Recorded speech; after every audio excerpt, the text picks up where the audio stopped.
Hi everybody, this is Reviewer of Destiny to bring you a review of the third episode of Season 3 of Vikings, and I can say this is my favorite episode so far of the season. Oh my god!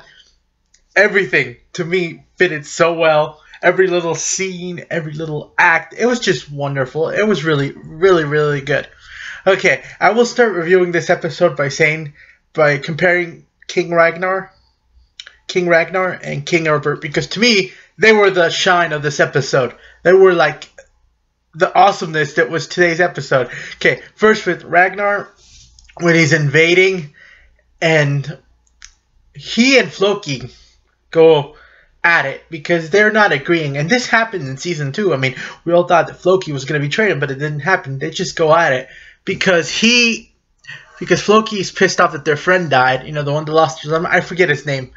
Well, he's not relevant now, is he? He died, and then Floki's complaining, to saying, "What the hell are we fighting for? What's the point? I mean, we're dying for Christians, and that is not good." But Ragnar says, "I did not force anybody to come with me.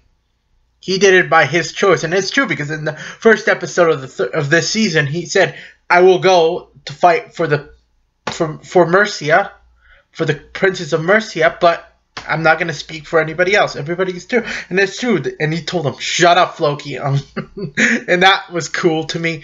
He also criticized Bjorn, and to me, this one's a harsh criticism because his girlfriend got hurt during the battle, and she's dying, and then Ragnar is saying, as a warrior, it's okay to die in a war because she is a warrior, but then she realized that she's pregnant, and he's pissed off because if you all know, Ragnar is a family guy, a family man.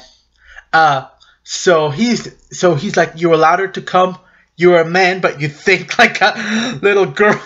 That was an awesome line. "You are not my son." And I'm like, dude, that's a little harsh. I mean, I was wrong about that. I thought he was going to control her. No, but he let her come. But I think the advice that Rollo gave Bjorn is more relevant. He told her, "Don't whine and bitch. Just be strong and give her something to fight for. If she hears you whipping, she's not going to fight for her life, because she is dying." That advice to me was more like a father should give. I mean, Ragnar just was like really harsh. Well, he's pissed because Floki kind of pissed him off and people are dying, and he had butted it. The queen, the brother of the Princess of Mercia, because they defeated his armies today. I mean, that uphill battle was so awesome. I mean, it was like a one man standing, and all of a sudden you got the Vikings running uphill. And then you thought they were outnumbered, and then you got the archers and armies of Wexes behind them. So they won. They clearly won. And they captured him, and he begged for mercy, and that's why he headbutted him. But I love it. It was awesome. The battle itself was really cool, although I do not care for the music. I swear to God, it sounded like two dogs were humping.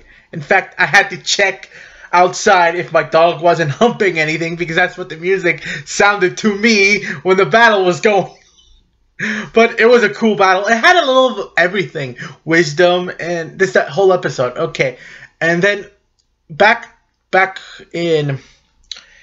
home with the girls, this man who came at the end of the second episode was actually the man that Princess Aslug, Siggy, and Helga have been dreaming, and he's kind of a storyteller. And they're all enjoying him and fascinated by him, but they're wary of him because this is the man that they dreamt about. And one thing, they think that he's a magician because he's Silent Princess Aslog kid who, you know, the one that wasn't born right. And she cut him. She just let him go to sleep. And I'm like, and people are saying he's a magician. Even at the end of the episode, Siggy went to see what's going on with this guy, to see what's happening, because I'm like, I hope they do something. He seems like an interesting character, this new guy. He could be a good fit, he could not be. Who knows? They defeated, I think they pretty much got Mercia beaten down. I think they're done with the Mercia story. I don't know if they're going to stay, but now at least I know what they're going to do next. In the trailers earlier this season, to see what's going to happen, I saw that someone was going to go to Paris, and now I know why. Because King Herbert mentions it to Lagertha, and they're probably going to talk that, and that's how they're going to know to go to Paris. So, okay, that makes sense now, because when I saw the trailer, I'm like, why the hell are they going to Paris? I don't get it. Now we know. It seems like a good place that hard. Now, again, for my favorite part of the episode, King Herbert. My God, I love this son of a bitch. He is awesome. He shut his elites who were complaining, why are we working with these pagans? And he said, shut up. He basically tells them, shut the hell up. And he's basically parallel Ragnar, because he's telling Floki, like, to shut up, and he knows what he's doing. And same goes with King Herbert. They're really paralleling them, which I really like that they're paralleling them. And King Herbert believes the end justifies the means, because he wants to rule. Putting the Princess of Mercia to rule as his puppet will give him control. He just takes pieces and parts of other cultures to make it happen and succeed. He's not blinded or binded by anything, which is why he's a really good king. You know, even though he probably will screw them in the future, because he says for now this will work. I don't know if he will, but I'm like, at least he's looking to win, not.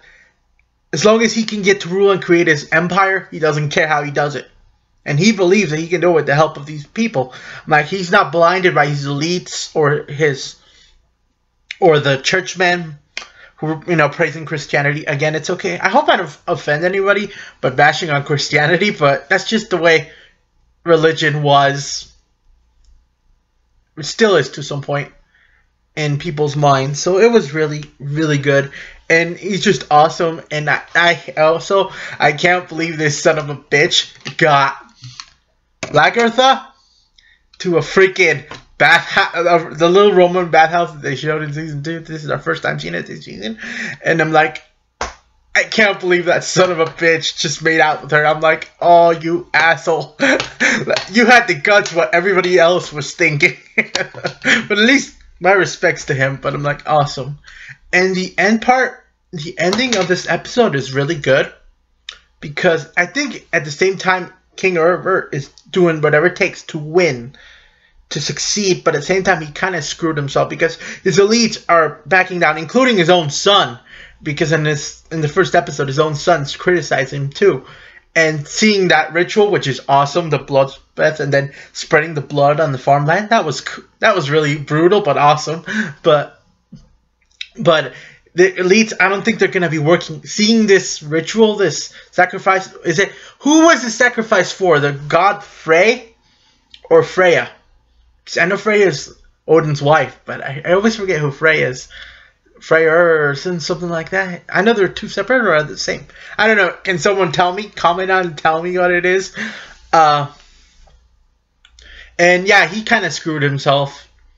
And as for Athelstan, he's like, again, talking with this chick. It's, yeah, I rewatched the episode. It's King Herbert's son's wife.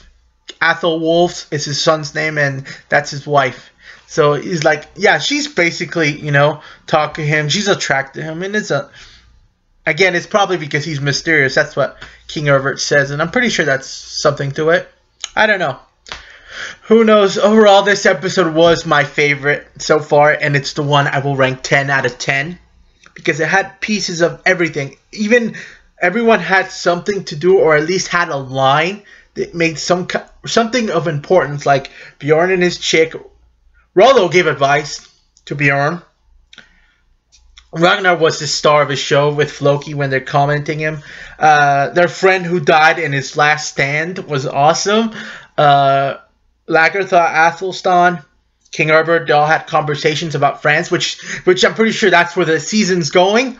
It better be going that way. If not, the next season. But I think it's going to go that way. Half and half. Maybe half of it will remain here in England, and the other one will go to France. I don't know, but I hope that's where it's going to. And you got Siggy and all those dealing with this new guy who apparently killed 2 little children. That's what they're guessing. So I don't know, but it's really interesting. This is my first episode that I really liked.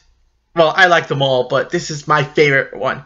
And yeah, it deserves 10 out of 10, and I'm loving it action, wisdom, strength, everything. Cool ritual. It was awesome. God, I am loving this season. I love season 3. It's now the best one. It is. Can't deny it. All we need is a cool ship-to-ship fight out in the middle of the Atlantic. And it'll be perfect. But overall, thank you so much, everybody. Have a nice day. Thank you for subscribing and watching. Thank you. Have it.